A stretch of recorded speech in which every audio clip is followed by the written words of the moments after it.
A new Congress has been seated after a contentious battle for the House speakership earlier this month. And now there are a lot of things that lawmakers on the national level need to address as they are returning to work. Joining us now to catch us up on his work in D.C. is Congressman Frank Lucas. Congressman Lucas, thanks for being here with us. Oh, it's a pleasure to be with you. Appreciate you coming in. Let's start off talking about the debt limit. The U.S. has reached that.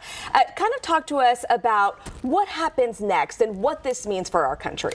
Well, today, technically this week, the federal government got to a point where it could not borrow any more money because there's a statutory debt limit. The real key to this, though, is the Secretary of the Treasury can use something called extraordinary measures.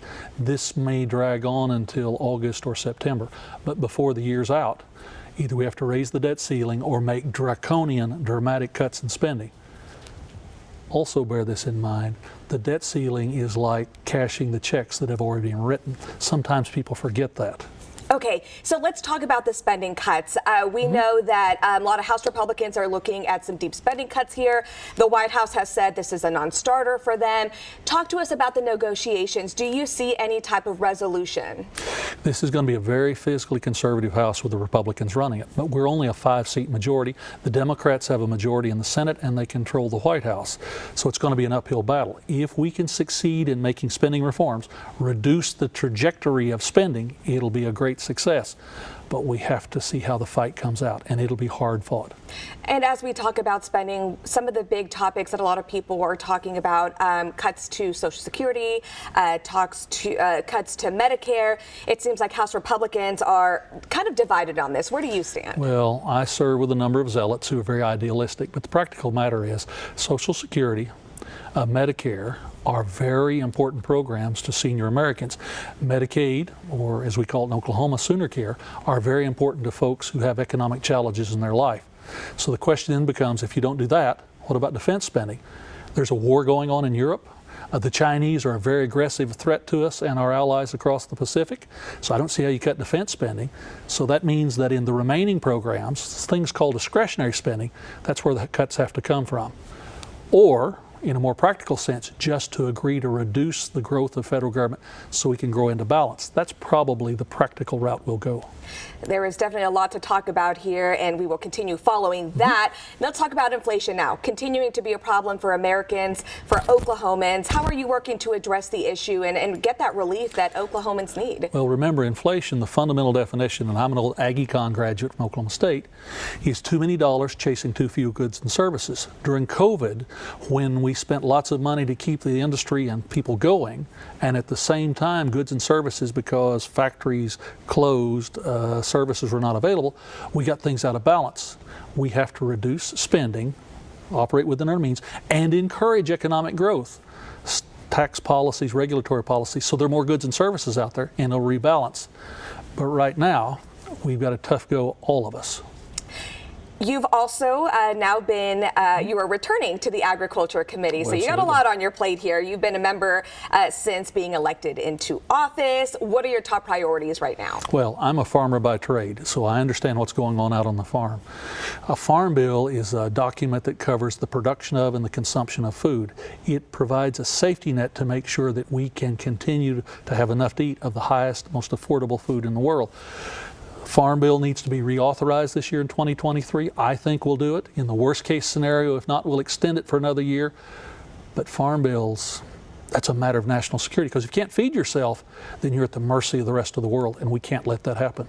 What are the biggest concerns? What are you hearing from Oklahoma farmers right now? Well, for producers, it's input cost. With the war in Europe driving dramatically up the price of diesel, fertilizer, the cost of the inputs to raise our crops, and at the same time, as we went through the COVID process, the shutdowns in the packing and processing plants, so when a producer was able to raise a crop, he or she might not be able to get it processed, so consumers saw higher prices, producers saw lower prices, and we had economic uncertainty. Got to avoid that. You're also, you've been elected to chair the House Committee on Science, Space, and Technology. Tell us about the work that you're doing with this committee. Well, it's the fun committee. It's the committee with jurisdiction over the future. The National Science Foundation, think about OU, think about OSU, the research we do, the national labs. It's the committee with jurisdiction over the National Weather Service. Few things are more important in Oklahoma than weather forecasting. It's the committee with jurisdiction over the group NIST that sets standards for business. And it's the space program, back to the moon and on to Mars. It's the fun committee, but it's the committee of the future, and that's will be my chairmanship this time. Will actually be, full committee-wise, will be on that committee. Okay, we'll keep an eye out on work being done there. And before we go, articles of impeachment have been introduced for Homeland Security Secretary Alejandro Mayorkas, alleging that he has not been enforcing the country's immigration laws. Do you support this move, and how likely is this to pass the House? I've been through impeachments of 2 presidents. I've seen the results of that.